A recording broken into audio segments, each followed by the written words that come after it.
Have a seat on your porcelain throne. It's time to talk some shit on the Powell Movement.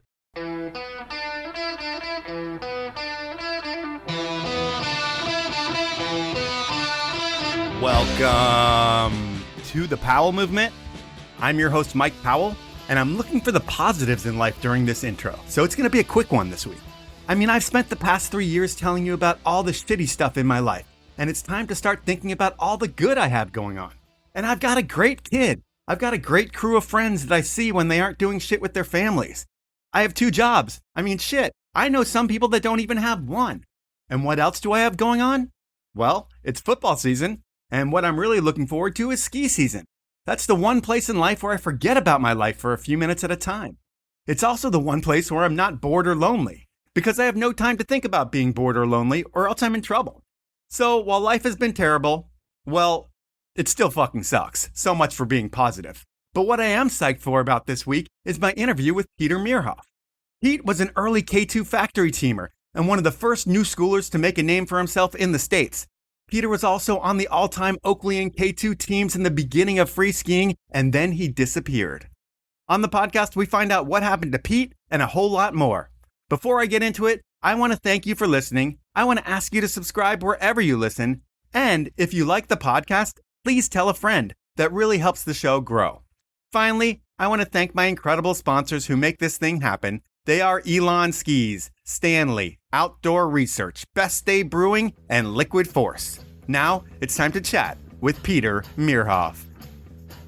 When I look at your job title on paper, Senior Engineer for Liquid Force, things have totally changed for you because there was a time, and that time was maybe highlighted by your iconic Oakley ad that you had way back in the day, and that ad had a paragraph in it that was like, we used to joke about the mountain being our office and building kickers was our projects and killing the pipe was our assignments. That was the whole advertisement that you put out. And that was like an iconic ad, and it blew a lot of kids' minds, and it changed a lot of people in skiing's minds, I feel like. But did you really write that copy, or was that more Oakley marketing magic? Yeah, that was totally me as an 18-year-old kid. The Greg Strokes, he was our team manager.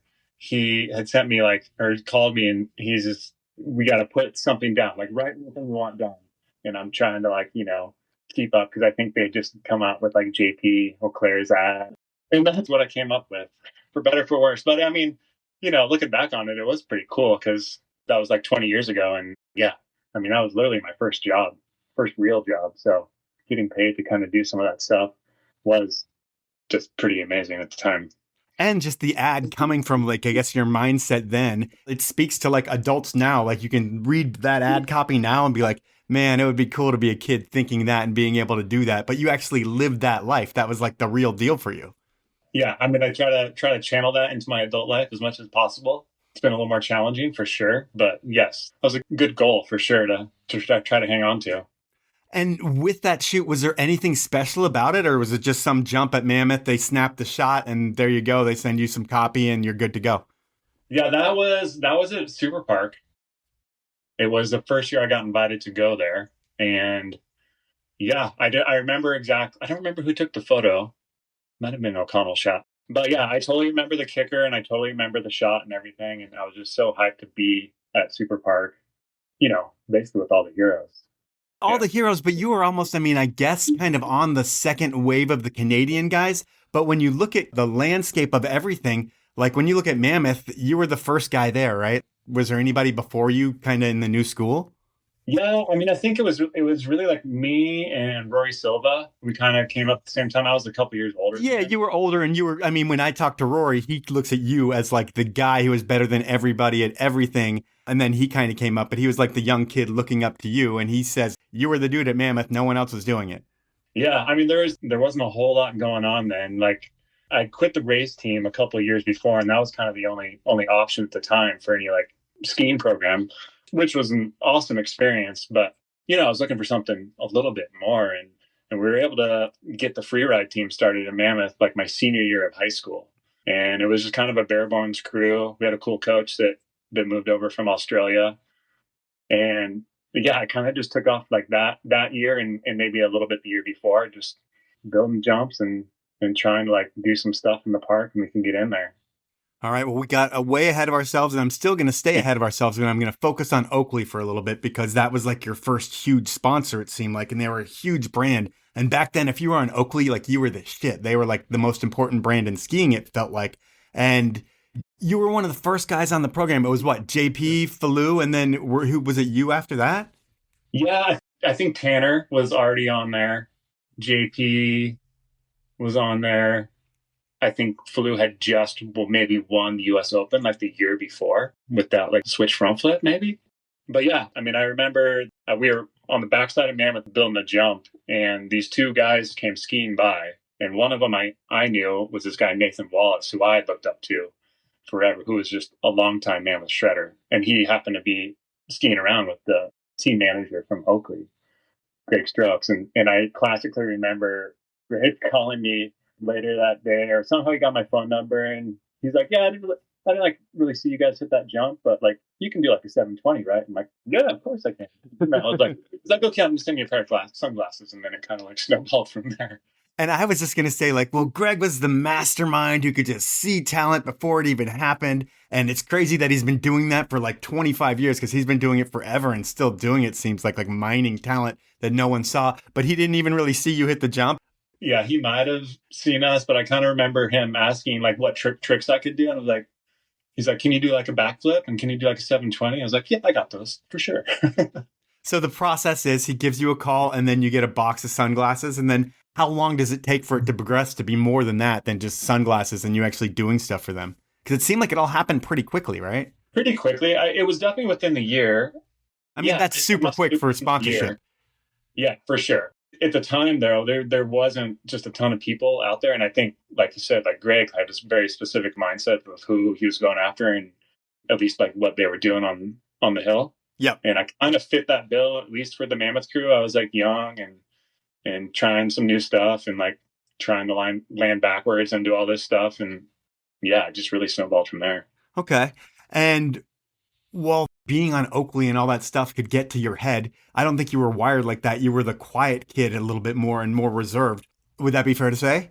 Yeah, for sure. I was definitely pretty shy, pretty reserved, pretty quiet. And was Mammoth, like, were you born and raised in Mammoth? Yeah. I was born in Bishop, actually.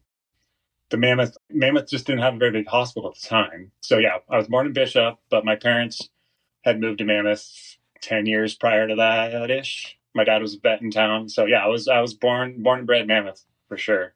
And so, yeah, your dad's a vet. So that means you probably have a lot of opportunities because vets usually aren't poor unless they give all their work away for free. But that's not really what we're here to talk about. What were your folks more into, snow skiing or water skiing? Oh, that's a good one. My dad got really into water skiing right when I was born, and he started like doing the competitive slalom skiing, and it just kind of like really grabbed him. And that's like all we did all summer long was just like, we just water skied. Like I didn't even really mountain bike at all in Mammoth, like growing up.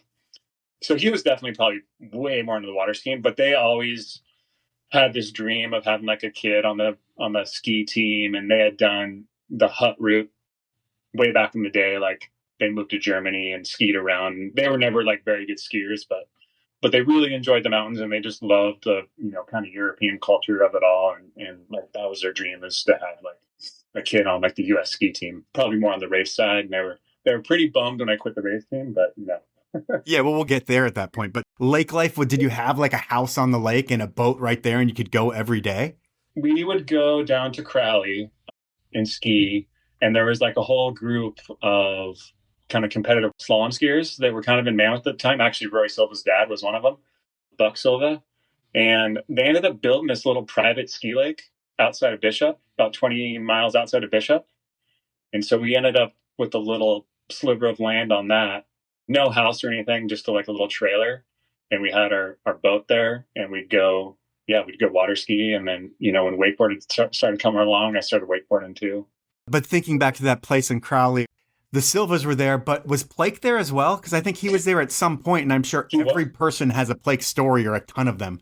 Yeah. Blake was there. He was there, like a little bit later. My parents bought that probably when I was 12 years old or something. And then he was maybe out there for a couple of years, like 8 years later. Yeah, so I totally remember hanging out with going out there and and doing some skiing. And, he was like really into skiing and like kind of the barefoot stuff. Skiing, not the barefoot stuff. It's where you're on this really long single slalom ski. Okay. And you kind of get hooked in with the harness, and he would do this race out to Catalina. And it's basically like a speedboat race, but you're dragging a water skier behind you. So just his MO for sure. Like he was totally into it. And then he had all this like show ski stuff too. So I remember a couple times out there like trying to build like pyramids with him and stuff. And so you've got Blake there. I heard you start competing, and that's a big part of your life is tournament water skiing. But then I also heard that you might have like cut your whole entire head open on the water when you were a kid or something like that. Is there a story there? Yeah, that was another kind of near escape. We were down at one of these little private lakes in Barstow, and I hit my head on the ski, fractured my skull, sent like a couple bone chips into my brain, and then had to get airbacked out to like Loma Linda, kind of brain surgery, like real touch and go for a few days for sure. I mean, I recovered pretty quickly and easily, I guess. But yeah, it was definitely a very scary moment early on there. How old were you when all this happened? I was 12. Oh man, that's got to be, so scary for you, your parents. Can you imagine that happening to a kid like one of yours? Jesus. Yeah. He's on the back of the boat holding me and my head's gushing with blood, and like they're not really close to anything, and just, super scary for sure. I can't imagine that now as a parent. No, not at all. But you're able to come back from that, and then you go back into tournament water skiing. And with that, is that like you go lake to lake in different places and compete on different private lakes or, different places like that? Kind of, yeah. There's like a regional kind of tournament that you qualify for, and then you can qualify for the nationals. And then, it's all kind of amateur, and they kind of throw in some pro stuff too. Like at the national level, they'll have like an open division. But yeah, it was pretty cool going around. There's a lot of stuff in Florida. So you were pretty serious about it. You were traveling all over the country for this. Yeah, I was traveling. This was, kind of early high school, traveling for that and also for ski racing. I was getting around quite a bit. With ski racing, I think, do you make it up to like J3? Or I think there were some FIS races that you made it to, but like you were the kid in Mammoth for ski racing too before you quit that? Yeah, I was one of the top tier in the group. There's a lot of good skiers that came out of Mammoth kind of around that time. But yeah, I was definitely doing pretty well in the racing. Did some FIS races. Yeah, did a downhill at Jackson Hole. Did some of those ones. It was pretty fun. So ski racing at first, it's like 150 kids at a ski race, and half the kids don't even want to be there. There's like 15 kids that really want to race. And then there's people like you that are doing really well. Were you winning a lot of races growing up, like actually getting on the podiums? I was, yeah. I was like the J4, J5 level. I won a lot of races. I get top 10 in the J3s, had a couple near misses on some big races. Yeah, I'm kind of the J3 level. But yeah, I was making the Western regional team kind of every year and kind of climbing up the ranks a little bit, getting my FIS points down and just in the program for sure. I was into it. So you're exactly where your parents want you to be. You're water skiing in the summer and killing it in that respect. And then in the winter, it's like you might be that ski racer. So do you feel the pressure of like having to do well as a ski racer from your parents? Yeah, I never really had too much pressure from them. They weren't super hard on me in that respect. They just expected me to try my best, and they would kind of leave it at that. I think they got really nervous when I would ski too. I know my dad got really nervous when I would ski, and anytime I would just finish, he'd be happy. So I didn't really feel the pressure as much as I think some of these guys do now, for sure. Yeah. It was more just like there was zero expectations going into it, but as like, a 5-year-old from them. Right. But then as I progressed and got better, the expectations kind of grew a little bit, but they never outgrew where I was performing. So I'm really thankful and lucky in that respect to have the parents that I had, because there's a lot of kids that area that I was, but they were just totally burned out. And how was it for you, for your like competitiveness? Like when you would ski bad or anything, would you be all pissed off at yourself, or was it not that big of a deal? I somehow had a pretty good head on my shoulders, and I never got too worked up about anything. There was a couple big races where I straddled a gate at the very end, and a couple, might have won the race kind of scenarios. And I do remember crying a few times, but yeah. Okay. And then outside of racing, you're skiing a lot with your little brother. And who else is the Mammoth crew back then? You said Rory Silva, but there was a whole crew that I think eventually became like Sigma Woo or something like that. Yeah, I mean, we had my best friend growing up, Brandon Russell. He still lives in Mammoth. He was also a really, really good skier. We grew up racing, then kind of both went to the free ski thing at the same time. He was probably my number one ski buddy, even still to this day. And then, yeah, it was a pretty bare bones crew. There was a couple kids on our free ride team that we skied with, but it was mainly just Brandon and myself. And then I skied with Rory and we started traveling around a little bit together. Yeah, and that happens a little bit later, right, though, when he gets on K2 and everything. But one thing I did hear is that you're one of those people that are really good at everything they do. I mean, talking to a couple different people, it was like, oh, the guy, I'm like, I hear he can play guitar. They're like, no, he shreds on guitar. And then it's like, oh, I hear he can do this. He's like, no, he beats everybody at this. And it's hard to say about yourself, but do you find yourself usually to be more talented at athletic endeavors than others? No, I don't. I appreciate that. That's I'm very flattered. But I think I've always just been, I kind of consider myself a jack of all trades and a master of none to some degree, because I get pulled, and this is dating back to, wait till the time that we're talking about now. I feel like I just get super into something and I get really, really good at it to 90% level. And then that 90 to 100% level is where it just kind of takes all of your time. And then I find with that, then I kind of like start gravitating still to something else.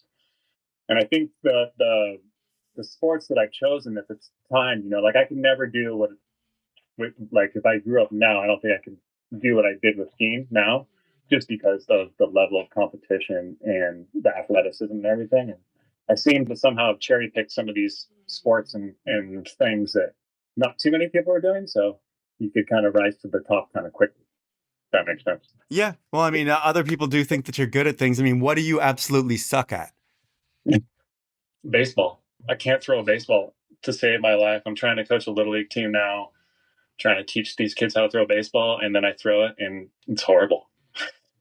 It's time for my first sponsor break, and I'm going to start out with Liquid Force. And not only are they back supporting the podcast, but this summer, they're bringing back the most important party and event in wakeboarding. That's right, Brostock is back, and the contest features the best riders in the world. But you know what's more fun than watching the pros ride? Riding with them. And you can ride with the Liquid Force pros like Daniel Grant, Claudia Pagini, and Gunther Oka at a local lake or cable park near you at their Ride with the Pro Tour. And while Liquid Force is doing all these great things to build community on the water, they're also on the forefront of product innovation. And if you're a foil frother, you're going to want to check out the new FuseLock foil system. Wake surfers are going to love the all-new Ace and Synchro offerings. And the 2025 line features fresh boards, rad graphics, and more comp vest colorways than ever before. Park to boat to foil, Liquid Force has gear for every rider type, whether it's boat, cable, foil, or surf. To find out more about the events and the products, head on over to liquidforce.com. And when you see something you like, put it in your cart, and when you check out, enter the code POWELL15, that's all caps with no spaces, and you will save 15% off your order. Liquid Force. Feel the pull. Next up, it's Elan Skis. And Elan doesn't need to support this podcast in the summertime. I've said that every summer. But they do it because they understand the importance of cultivating the stories that make the snow industry what it is. But if you haven't noticed, while they've always been big in Europe, Elan has built a growing cult following here in the States. It all started with the still thriving ripstick revolution that made skiing easier and more fun for anyone that tried them. That same idea, easier and more fun, is what they delivered to their Playmaker series of twin tips. How does Elan deliver a better ski experience? Well, it's all about using the best materials known to man. And that's no joke. This is the same Elan that's known for building award-winning luxury yachts. So they never cut corners. And the fit and finish is better than anything else on the ski wall. Seriously, if you pick one up and you look at the edges and you see those seams of glue on all the different skis, look at Elan's and you're going to see a seamless pairing, because they do take that additional time to pay that attention to detail, and it's awesome. And it makes everyone feel like they're making pro-level turns. And that's what skiing is all about, that feeling. So remember, before you buy your next pair of skis, demo a pair of Elans, or just head on over to elanskis.com, pick a pair, and elevate your skiing experience. My final sponsor this round is Best Day Brewing. And while I love the taste of a good beer, I don't always need the alcohol. I mean, my life revolves around driving my kid places, running errands, interviewing people, managing my family, and all of these things I do better when I don't have a head full of alcohol. That's where Best Day comes in. These days, if I'm not partying, I'm still having beers, and those beers are from the award-winning Best Day Brewery. And there are a lot of NA beers out there right now, but none taste as good as Best Day. I love the hazy IPA, the Kolsch that you can get on all Alaska airline flights, and everyone seems to like the Electro Lime Cerveza. I could go on and on as they have so many flavors, and I love them all.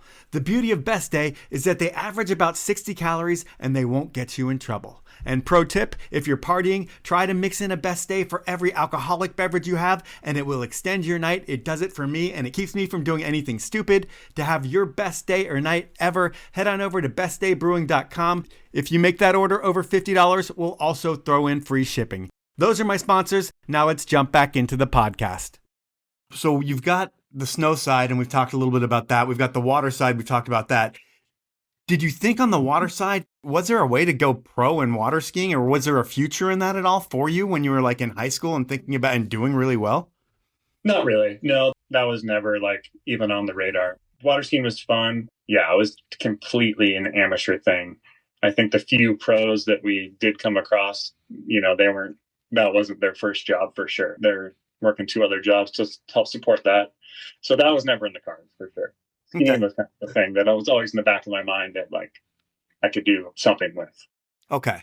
And on the water, we mentioned wakeboarding a little bit, but do you remember the first time you saw a wakeboard, and was it kind of like a holy shit moment? Like, I have to try that? Yeah, I don't remember if this was the first time that I saw a wakeboard, but I do have this memory out at our lake and outside of Bishop. An older friend of mine, Mikey Bierman, he had moved out to Colorado, and he had cooked up with one of the pros from Liquid Force, and they brought out there, and then they were doing all these tantrums and whirly birds and hitting double ups, and like that was so cool. And they were like super good with me, and they taught me how to like do a flip on a wakeboard, and that was like kind of the aha moment with that. Which that was pretty early on. That was probably 1998 or so. So that's pretty funny that it's gone full circle from Liquid Force, you being back with Liquid Force, but that was your first seeing of the sport. And then do you eventually get a wakeboard right away and start riding and doing that? Not at the time. I was still kind of like doing the slalom thing, and the wakeboard was more the thing that I'd bring out to like impress my friends. Okay. So I'd go out with my parents and we do the water ski thing. And then my friends, if I brought my friends out, we would go wakeboard, and I would impress them with my flip and tell them how easy wakeboarding is and all this kind of stuff. Okay. And then while life seems to be super great for you because you've got water skiing that you're doing well with, you've got skiing that you're doing well with, it's a ski racing at this point that you're doing well with. At one point, your little brother gets sick, and I hate to bring it up because it really sucks. It's been a lot of time, so I hope you've been able to heal a lot from it. But what does that do to you as like a 15-year-old kid who's got the world in the palm of his hands? Is that just like the biggest punch to your stomach and just kind of screw up your life for a while? Yeah, that was pretty rough. I mean, it went down relatively quickly within the span of like a year and a half. Okay. So there wasn't a ton of time to, even react or get sad or do anything. You were just living in that moment, and everything in life kind of paused for sure. As much as we tried to kind of keep things normal-ish, it was just impossible to do. And everything kind of shifted focus over to Bobby and just, doing what we could for him in that time. Yeah, man, it's so tough, and I'm so sorry that you lost him. But do you learn anything from that as like a young kid? Does it change the way that you look at life or anything like that? That perspective at like as a teenager? Yeah, it was. Obviously a very eye-opening thing that happened. Yeah. Looking back on it, you just never know what's around the corner, and so it kind of just made me grasp every day as it comes and try to really, really live on the moment. And especially, I think a lot of kids are like this. You're just kind of planning for the next step, like in life. And that was kind of a valuable lesson to learn to sit back and just experience the now. And it doesn't mean you have to give up on the future. To just be aware of where you are and appreciate it for what it is, because it's the simple moments in life. I mean, you're planning on being a pro skier, or you're planning on going to college, and you're planning on doing all this stuff. But like, when you look back on it, that's not what you remember. You remember these small little moments in time where, I was playing music with my brother before he passed away. And we just had a couple like close connections with that. And just small details like that I think that sometimes get overlooked. And those are the really beautiful moments in life. Yeah, man. Well, like I said, I'm sorry. And I would say that steals some of your childhood, but maybe it steals more of your innocence in childhood, because your childhood got taken away by skiing, I feel like, because we talked about getting signed by Oakley. And that's kind of when you start hitting the park and building jumps and stuff like that. And there's a fine line where jumping becomes more important than racing. But you've got these FIS points and you're starting to do well. And when you quit, what's the conversation with the folks? Like, are they super bummed? Yeah. I mean, they were literally devastated. They didn't want to hear it.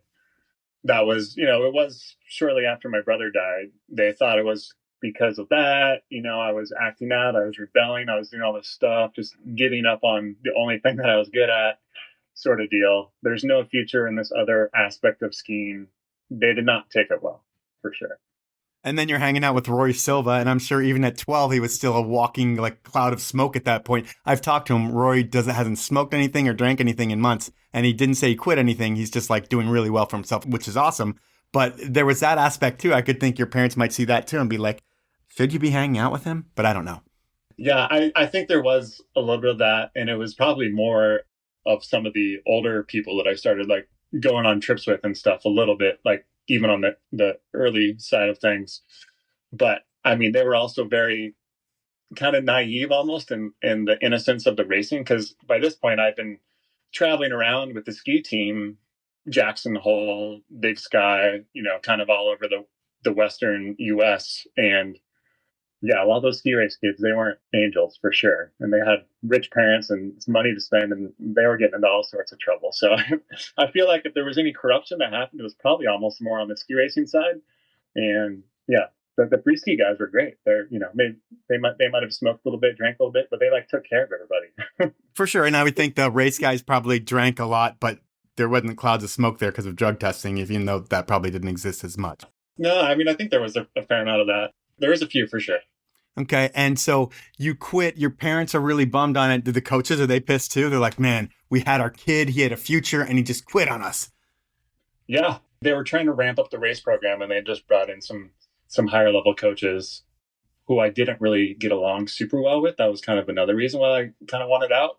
But they were clearly ramping up the program. And, I think the Mammoth race team has always kind of put developing skiers first, but also they really, the goal is to put somebody on the US ski team. So once you kind of get past that early developmental stage, J4, 5, even J3 level, it starts to get definitely when we're competitive, and the coaches, yeah, they were pretty bummed too.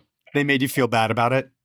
A little bit. I mean, not so the coaches, I still keep in contact with a lot of my early coaches, but the coaches at the time, yeah, they were bummed, and I never really talked to them after that. Now we'll fast forward to you being on Oakley. Do you get on K2 through Oakley? Yeah, it was right around the same time. Yeah, I mean, geez, it's been so long. I don't remember the particulars of it exactly. I know Mike Goot was involved. Okay. He was a rep at the time. But yeah, it was pretty much around the same time. So yeah, K2 was after Oakley. And I just spent the summer out there Camp of Champions. And Rozzy had just come out with, do you remember those the twin tips they had? It was with the grind. No, that. Oh yeah, I remember the grind plate one. The grind plates? Yeah. Yeah. And I remember using those, and I think I remember asking Evan Raps if he could get me a deal with Rosnell. And he got me a pair of skis, and I went back to Mammoth, and I thought I was going to be a Rozzy guy. And then I got hooked up with K2 shortly after that. Because Mike Goot was an area rep there. So he was your initial contact with K2, because he was a patroller at Mammoth for a couple of years. Yeah. And I think when I met him, he had taken the sales rep job. He might have been back down south by that point. Okay. Yeah, he was definitely one of my first contacts at K2. Okay. And so you were part of the factory team, I think, when they did the Sacred Hunger tour. It was probably what, like 99 to 2001 or 2002? Yeah. And that was like an all-time team. I mean, Oakley had an incredible team too, but who was on that factory team with you? Let's see. We had like Shane Anderson was on there, Shane Zox. I think Kreitler was still on it. Yeah. Obviously, Blake was still there. Seth? Yeah, Hank was there. And yeah, we had like a couple of guys from the Canadian Air Force. Mike Atkinson, I remember, was there. But yeah, it was cool. It was like a little bit of mix of the new school and then these like bona fide legends at the time. And did you guys realize that whole marketing thing? Because it seemed like in skiing, nobody was marketing anybody like a skateboard team like people were doing in snowboarding. But it was kind of the first time in skiing that you guys were marketed as a crew. Like, here's this factory team. Was that a cool thing to you guys? Like, did you guys back it? Yeah, I mean, I loved it because I was the kid on the team. And I just thought it was so cool because they would do these photo shoots and most of them would just be like for the K2 catalog and stuff like that. But they'd bring, a good portion of the team out. And everything we did was kind of team orientated, which I guess wasn't really the blueprint at the time, but it just seems so cool. You go with all these rad skiers and you get to go hang out with them at a new resort and kind of travel around. And yeah, it was pretty cool in that respect. And what was your most memorable Vashon Island trip? Did you do one of those? My most memorable Vashon Island trip was actually after my ski career when I was trying to get a job at K2. What happened there? This is fast forward after I quit skiing, not quit skiing, but quit chasing the pro dream, moved to San Diego, got an engineering degree, and then got an interview with K2 to be a designer, I think for like in the ski boot division. Okay. So yeah, that was actually the only time I made it up to Vashon Island was for that. I didn't get up there as a skier. Oh man, that's crazy. Yeah. That's unfortunate. Well, they're not in Vashon Island anymore, but that's all right. What was your most memorable K2 trip? Because I'm sure they sent you all over the world. Were there some standout trips that you were like, holy shit, I can't believe I went there when I was 15? I think the coolest one we got to do, or at least the most memorable, it was actually sponsored by Kaluha. It was the Kaluha Halfpipe Jam. The Sacred Hunger Tour. Yeah. And yeah, so they flew us out to like the East Coast. They had bought Willie Nelson's old tour bus. Yes. And we got to tour around on that, drive around on that thing. And it was so cool. It was just the back of the bus was like all red velvet, had the disco ball. And you can just imagine like all the crazy things that had happened in that bus. Yes. And then we're just driving all to these really small resorts on the East Coast that I'd never even heard of and definitely never been to. And we would go skiing. We'd just go find the half pipe. These half pipes were all horrible. This was like, there was probably like 3 good half pipes in all of the US at the time. Right. And now if you look at those 3 good ones, they were probably horrible at the time. So these things were like really bad. And we would just try to go send it. And there'd be all these kids and rippers there that were so stoked and they would be sending it too. And everybody was just eating shit. And like, that was super fun just to be able to go out and see some of those different resorts and just see like really a different side of skiing that I was not accustomed to. Just being on the West Coast and being at like kind of a bigger resort with like the LA population coming up and yeah, just kind of getting back down to the grassroots of it all. Were you on that tour when the bus broke down at all? Yeah. Yep. I was the East Coast K2 like van driver guy when that bus broke down in Pennsylvania. I don't know if you were on that leg because it broke down so many different times. Yeah. But I like had to pick up half the people on the highway and take them from a resort to a Freeze movie tour stop or something like that. Yeah. And I had to like drive people to the movie tour. So it's a pretty funny thing. Yeah. They probably got it for super cheap and it probably didn't work too well when they got it. But that's super funny. I definitely remember breaking down and kind of being like, we might be here for a few days. And then when you think of the K2 days, were there any of the skiers on the K2 program that you idolized going into it? I think Seth for sure. Seth he at the time was just like, he was the man. He was just doing mind-blowing stuff every day. And I felt like nobody was even close to what he was doing. And yeah, he was the guy for sure. And then when you go on trips with those dudes and you're the little kid, I mean, all those dudes like are drinking at night. Was there any hazing or anything like that? Because I feel like that probably existed back then. Did they kind of get you going when you were 17 years old? Yeah, for sure. Yeah, there's I probably drank. Was trying to keep up a little bit too much for sure. Probably overindulged quite a few times, especially with the alcohol. Did you ever get to go to SIA and see what that trade show was about? Yeah, I went there a couple times. 2 years, I remember going. And there was one year that I'm hoping that you were there where Run DMC played a freeze show. Were you at that show? Oh, no, I was not. Ah, I was not there. I do remember that. I was there that year, but I was not at the concert. I don't know what I was doing. I think I was there with Rory that year. We were staying in the La Quinta Inn or something. Probably sneaking beers or something. but you graced the pages of Freeze, I would think, all the time. I would think they'd be able to get you into the party, but I guess that didn't happen. And thinking about when it came from the new school, it was like you, the Canadian Air Force guys, and like you were one of the main US dudes, which I've already mentioned. But guys like Pep and CR, were they after you? Oh, no. So no. CR, he was definitely doing kind of the same thing. Like same timeline as you? Well, yeah, for sure. Yeah, he was the same time. And then Pep, he was the same age as me, but I didn't really know him until he had moved down to Mammoth. Okay. And he ended up living up the street from me. And that's like when he got hooked up with Oakley and he really took off. So I'm sure he was doing the same stuff. He just was a little bit more unknown before he got known. Okay. And then were you making some real money skiing between Oakley and K2? And who else was sponsoring you? Yeah, those are the two main ones. I think Gyro, I think I had a hot sauce sponsor too. Huh. Interesting. Yeah. Cholula. I had some Cholula there. There was mostly just a lot of product. Yeah, K2 and Oakley were the only people paying me. I mean, were you making 15, 20 grand a year to ski? About that. I think I would get about $5,000 from K2 and maybe 10 grand from Oakley. And then there were some incentives built in. And then they paid for my travel to, a bunch of contests and stuff like that. So yeah, pretty much like 20 grand, which was insane. And that's just like all gravy on top of that's just like spending money for you, right? Or saving money for you? Pretty much, yeah. And then when you think about the contest highlights, do you have a big contest win or any highlights that are worth talking about? Well, we went to kind of the X Games in Australia. It wasn't affiliated with like the ESPN X Games, but they're called the X Games at the time down at Perisher Blue. Okay. Ewan Olsen was there. There's a couple other like pretty soon to be really well-known guys. And I think I got on the podium in like almost every event, including like the skier cross.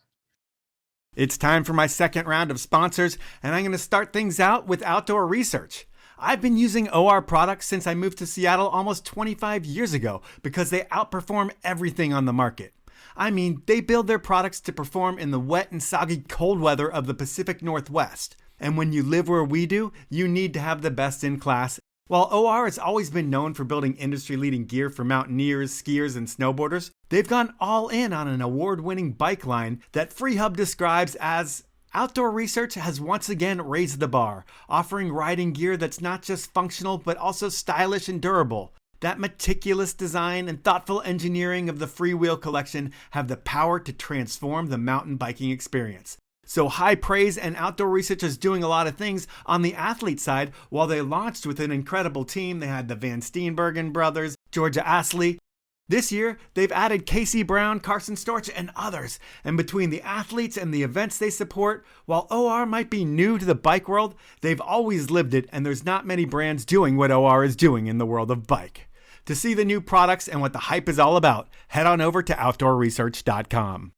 My final sponsor is Stanley, the iconic Northwest brand that invented the category of keeping things hot and cold over 100 years ago. You remember Stanley from your grandfather's green thermos that kept his coffee hot forever when he took you out on adventures. Well, Stanley still makes that bottle and so much more. Think tumblers, water bottles, barware, camping utensils, coolers, vacuum bottles. There really is something for everyone at Stanley. And between the unique colors and the collaborations that Stanley's doing, there really is something for everyone in the Stanley line. And they're not going to gouge you with crazy prices. Stanley is the originator, and they pride themselves on providing you and me with the best products at the best value. And that value gets even better when you shop with my code. To use it, head on over to Stanley1913.com, go shopping, and buy a ton of stuff because, like I said, this code is 30% off. It's the best deal that Stanley offers. And when you check out, enter the code capital Powell, that's Powell 2025. So no spaces in between that, capital Powell 2025. That's where you get your code. Thank you very much for the support, Stanley. They make the best gear in the world. You've seen them everywhere. And if you don't have one, you definitely need one. Those are my sponsors. Now let's jump back into the podcast. Filming wise, do you shoot with Poor Boys and other people? I did a little bit with Poor Boys. I don't know if I ever really made it into any of their movies. I didn't get too much movie time. I got like some good stuff in Freeze and some good stuff in Free Skier. Any covers? I did. Yeah, I got a cover. It's a Chris Faubert photo. It's the photo annual from 2000, maybe 2. That's awesome. I mean, photo annual cover shot, you can't really ask for more. It was cool. That's probably got to be the highlight for sure. Of your career, when you think about it all, it's that shot and that cover? Yeah. I mean, that was kind of the dream as a kid, just to get in the magazine. And then, to be on the cover was, next level.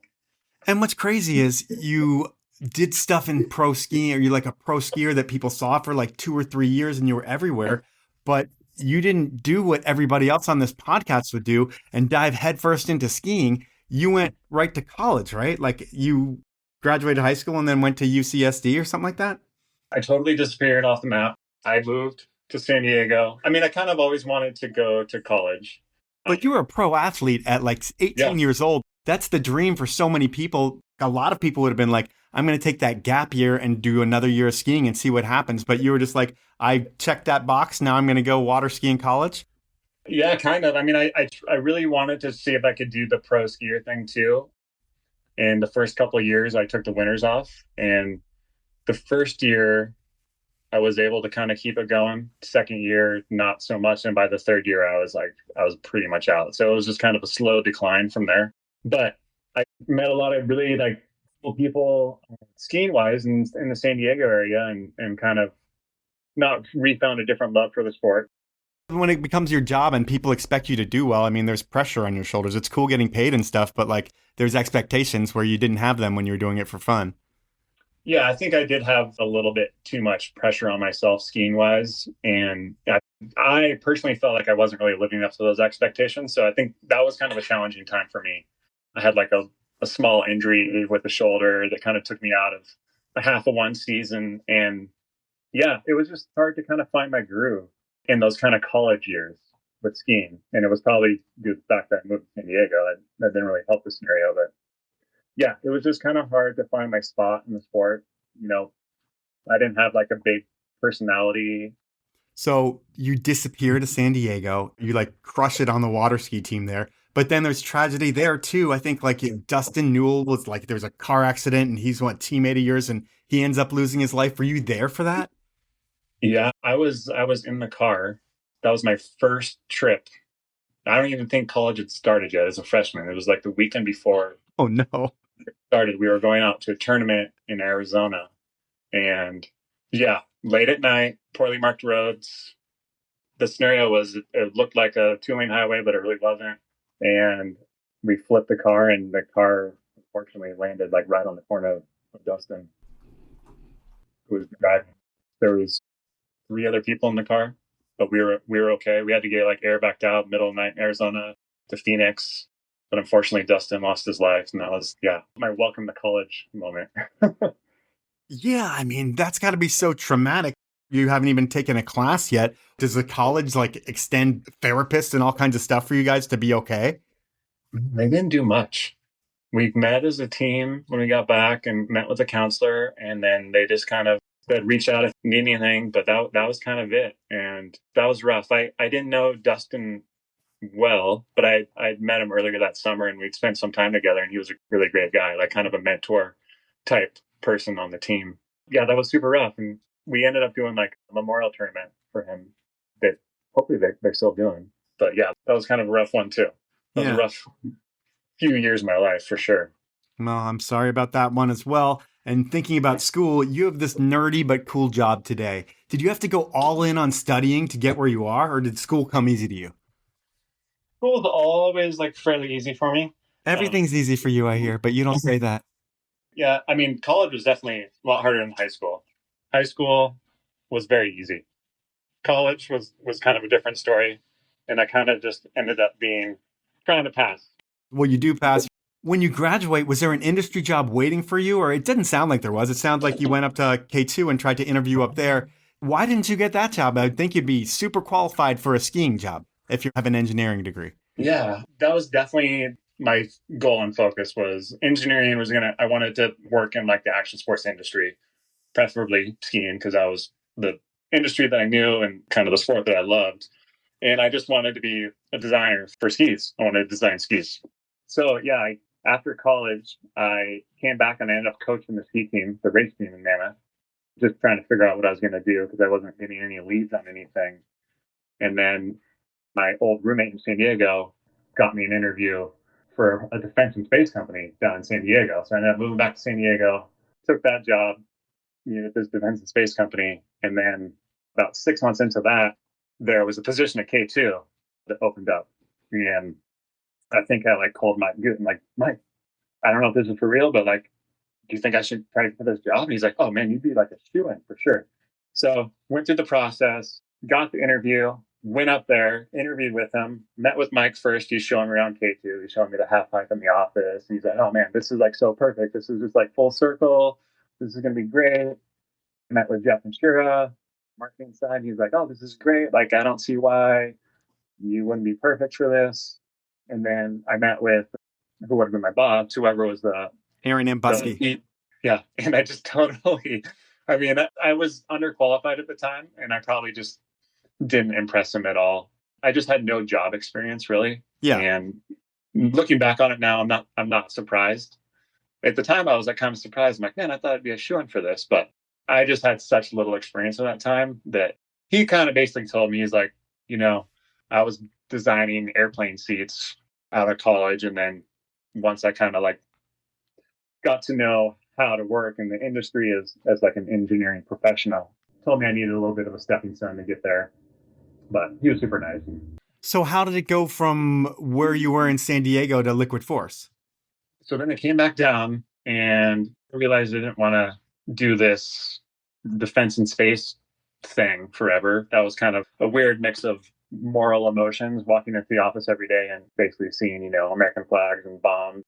So I ended up quitting and took a year off to travel around with a couple surf buddies, and we just surfed. It was a great experience. And then when I came back, I was like, man, I don't know what I'm going to do. So I just started driving out to random ski towns, kind of just on a little road trip by myself. And I would go look up people, loose connections that I'd had from all the old ski days, and just not really looking for a job, but just kind of trying to just reconnect a little bit and just see what would happen. Just build your network again? Yeah, just kind of build the network again. And I think I was talking with Matt Sturbins from Forefront and a few other ones that I had a pretty good line on. And then I got pulled back down to San Diego again because there's another job opportunity that popped up. They were looking for a wave engineer. Oh. I was like, well, that sounds pretty dang cool. And so I ended up getting hired there for this company, Wavelock, that designed stationary surfing machines. And they were working on wave pools. And they're the ones that have the wave pool out in Palm Springs now. Okay.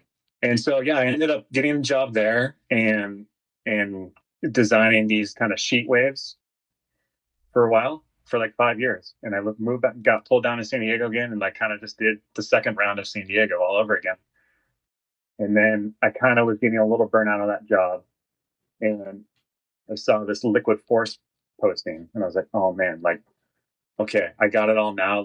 This would be so rad. This would be the dream job. Because this whole time I've still kind of continued wakeboarding and water skiing. And I met a girl who's now my wife, and she was super into wakeboarding. And so that was taking up a lot of our free time, was, going wakeboarding and stuff like that. So Liquid Force was just a really cool company that I was kind of super stoked on. And it took the job interview there just took forever. I was talking to guys like Tony Finn and Jimmy Redmond, and they wouldn't get back to me, or they would. And they said, "Oh, I think we want to hire you." And then I wouldn't hear from them for like 3 months. And it was just a really long, drawn out process. But I eventually did get hired there. And yeah, that's kind of the quick and dirty on it. And so you're an engineer at Liquid Force, and you've been on the side where you're the athlete and you're probably giving input on the ski side. Is it pretty easy to work with the athletes and take their feedback and put it to products? And do they ever tell you things that you might not have thought of? And you're like, holy shit, you guys are right. For sure. Yeah. I think, being on both sides of the coin kind of helps me out a little bit, because I think a lot of like the athletes, they're for the most part young. And when you're working with the really experienced ones, they're very articulate, they're very vocal, and they kind of know exactly how to say things. But the younger guys, they definitely feel something, and they definitely have really good ideas, but they just don't know how to kind of articulate that feeling. They don't have the vocabulary. Yeah. And it's hard for them to express like what they're feeling in terms of like the performance attributes of their product. So yeah, being able to kind of draw that out of them is just a cool challenge. And I think kind of helps me just from my ski background, kind of being on the other side, kind of knowing that same feeling. And then, vice versa, I'm now on the other side of the coin, helping those guys kind of articulate stuff and bring their kind of ideas to fruition. Who is the best? Because there's a ton of athletes that don't answer emails and don't do a lot of things, but there are some that are really good about getting you more feedback than you possibly could ever want. Who's the best with that at Liquid Force? Gunther Oka. He's great. Luca Kid, Gunther Oka, and Harley Clifford, those guys are all amazing.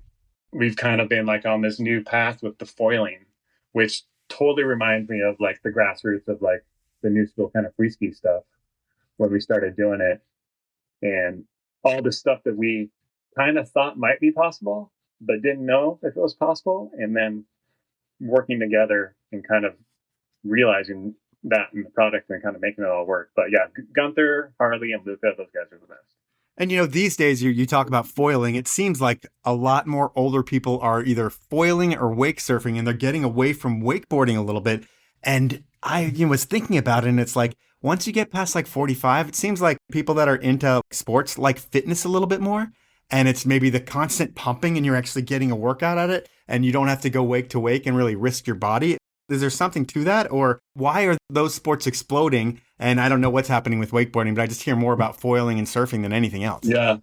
Wakeboarding, it definitely gets a lot harder to remain kind of competitive. And when you're just landing flat and your knees just don't work. Sure. That's a big part of it for sure. But I think the foiling, it's just this new kind of experience, a new way to have fun on the water that's really been drawing a lot of people in. I mean, even like all of our younger athletes, they all foil too. And it's not necessarily just like kind of the older kind of burnout wakeboarder guys. Okay. And I think that's why it's exploding in the ocean too. It's just this new way to get on the water. And for a lot of people that are a little bit younger than me, they've never seen the birth of wakeboarding or, the birth of free skiing and stuff like that. There hasn't been a brand new sport that has come along in a while, I feel like. Yeah, true. Scootering. And I think that is exciting for the young person because that's totally new for them. And then also for people our age and stuff, it's fun to be a beginner in, and it's fun to learn something new.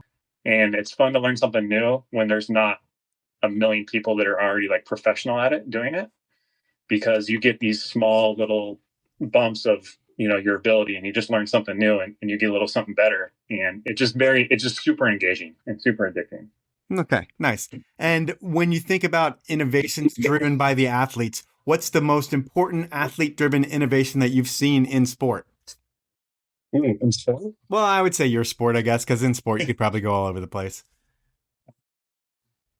I mean, I think the foil system we just came out with last year, the Fusox system, that was our third kind of go around design-wise at a foil system.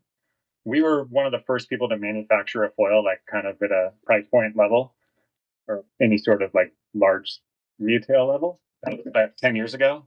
And we learned stuff from that. And then we went through another design iteration like 4 or 5 years ago. But then this last one where we got all the crew together at Liquid Force, Jimmy Redmond, our co-founder, and Luca Kid, Gunther Oka, Harley, all these guys that were doing really, really cool stuff on the foil.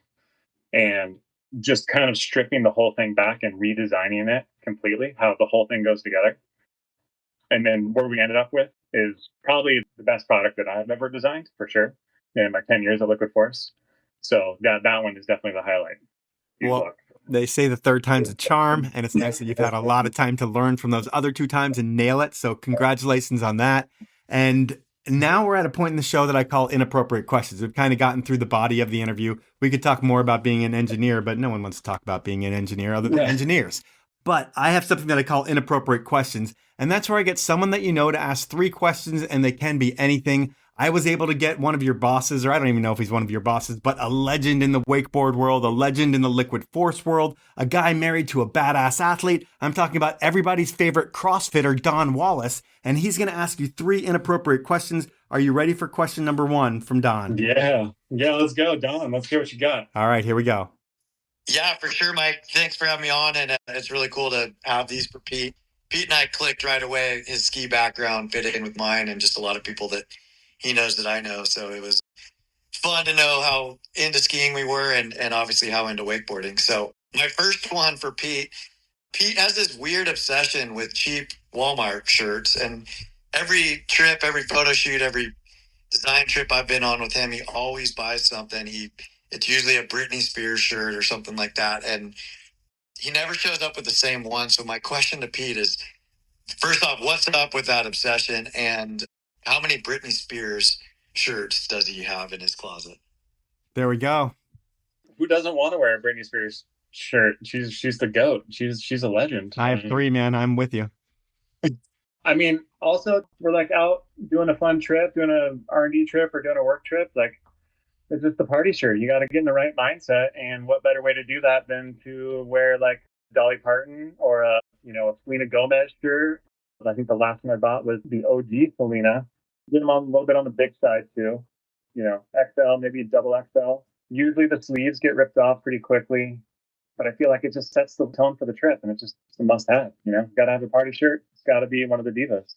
I totally back it. I highly recommend Cher as well. She is a big-time party pleaser. We're going to go with this question number 2. Here we go. A random obsession of Pete's is any town we've ever been to, the first thing he does, normally we check into our hotel and we look for a bar or something. Pete's first thing is making sure there are scooters close by, and he tries to grab one to have for the night. I'm sure there's plenty of good stories. I've got one that I remember. We were in Sacramento for a sales meeting, and he and our creative director, Joe, late night after way too many beers, were trying to make it to an IHOP in downtown Sacramento. Stories about passing dead bodies and a homeless camp came up. I don't know all the details, but I'd like to hear a little more about that and maybe another crazy scooter adventure that he's had. Sacramento is a gnarly place up there. There's some shady parts of town for sure. That one in particular Don's talking about was at our sales meeting a few years ago, and yeah, we went around on some scooters. It was myself, Joe, and then one of our team riders, Tom Shashin, another legend from Mammoth. And we were going, and I remember Tommy's scooter died like right at the hotel, and he said goodbye. And then Joe and I ended up on this crazy adventure that led us to a Denny's at like 3 a.m, where we were the only people in there. And the waitress comes over and says, I'm supposed to go on break right now, so I'm going to just go outside and I'm just going to lock you guys in so that nobody will come in. And then I'll come back and I'll take your order. So we're just sitting in there, Denny's at 3 a, not probably the most reputable part of SAC. And she goes out, has her smoke break, and then comes back in, takes our orders from some hash browns and a couple pancakes. And then, 15 minutes later, we're on our way going up over some bridge. And there was definitely, could have been a dead body. I don't know. We didn't stick around too long to really investigate that one. But yeah, you got to have some good adventures on a scooter. All right. I like it. We're going to go with your final inappropriate question. And here we go. People don't know, Liquid Force, we work remotely. We don't actually have an office. Our parent company has an office, but Liquid Force, we're all kind of renegades working on our own. And I claim that Pete started that because he was the first one to move away from San Diego when he moved to Hood River. So I'm curious how he feels about causing the decline of the Liquid Force ability to have an office. Halfway joking, obviously, but curious what he feels about that.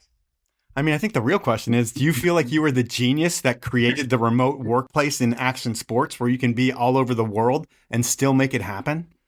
Yeah, it totally wasn't COVID. It was definitely me for sure. I'll take that one.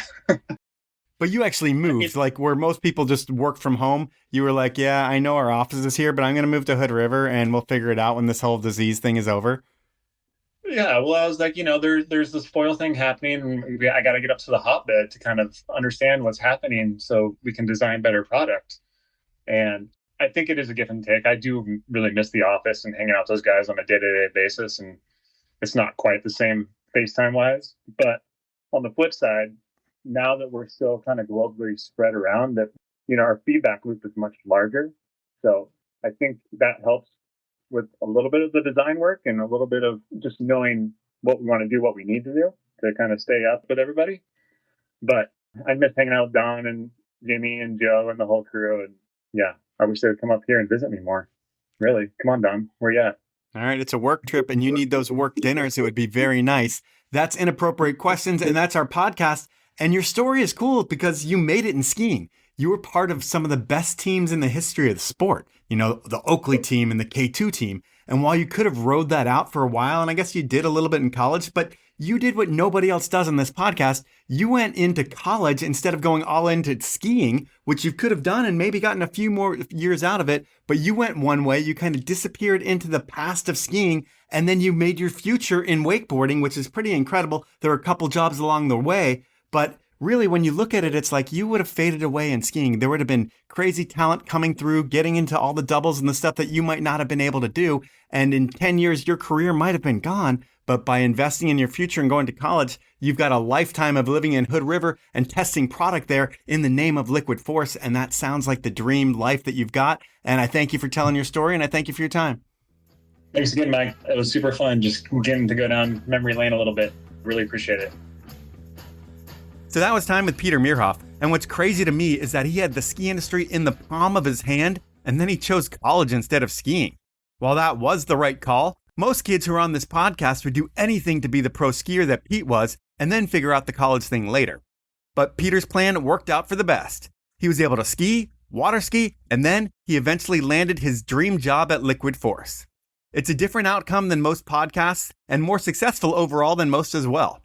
That's the show. Thank you for listening. Thank you for reviewing me wherever you listen. And thank you for supporting my incredible sponsors who make this show happen. They are Elan Skis, Stanley, Outdoor Research, Best Day Brewing, and Liquid Force. Have a great week, everyone.